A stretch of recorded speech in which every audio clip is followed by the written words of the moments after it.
Hey guys, it's Mrs. Climley with this week's First Chapter Friday. This week we are going to be looking at Hello Universe by Erin and Entrada Kelly.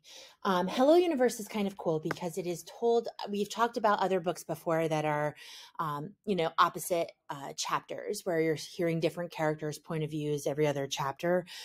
This book is like that, but taken up to the next notch because we're actually going to hear the point of view and the book being narrated from each of the main characters. And there's 4 different main characters. So our first main character is Virgil. He is this super, super shy kid. He struggles academically and he pretty much doesn't talk to anybody. He, as you can tell from the illustration on the cover here, ends up in the bottom of a well. In the middle of the woods. We also have Valencia Somerset. She is in Virgil's resource room classes. She is hearing impaired, so she really can't hear much of anything. She reads lips and she does have hearing aids to help her hear some basic sounds. She is also newer to the school. There's also Cowrie. She is a girl who does not go to the same school as the other kids, but she lives in the neighborhood, and she is very into fortune telling, reading the future, trying to solve everyone's problems. She finds these stones and she thinks they're like mysterious stones. So she's very eccentric. And then lastly, we have somebody named Chet, who's kind of the bully of the school and the neighborhood. So none of these kids are friends initially, but they all know of each other. They are either in school with each other or in the neighborhood with each other, and they don't even all know each other's names, but they know each other to kind of look at them and know that that person is familiar. So pretty much the whole book focuses on trying to rescue poor Virgil out of the bottom of this well. People knew he was missing. Nobody knew where he was. And there's a bit of a rescue mission to find him. So I'll get started with chapter 1, which is called Grand Failure. 11-year-old Virgil Salinas already regretted the rest of middle school, and he'd only just finished 6th grade. He imagined all those years stretching ahead of him like a long line of hurdles, each of them getting taller, thicker, and heavier, and him standing in front of them on his weak, skinny legs. He was no good at hurdles. He found this out the hard way in gym class, where he was the smallest, most forgettable, and always picked last. All things considered, he should have been happy on the last day of school.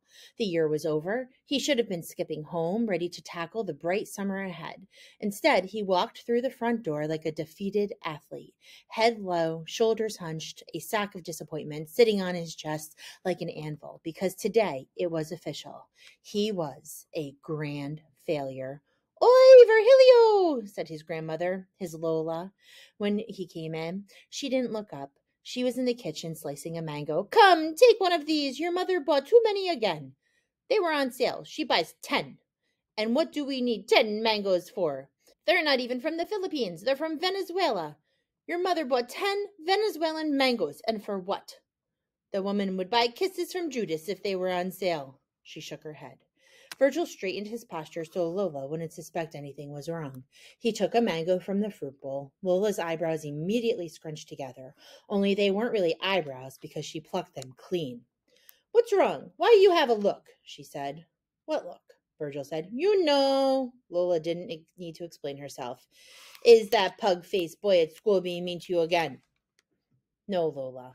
For once, that was the least of his worries. "Everything's fine." Said Lola. She knew everything wasn't fine. She noticed everything about him. They had a secret kinship. It'd been that way ever since the first day she came from the Philippines to live with them.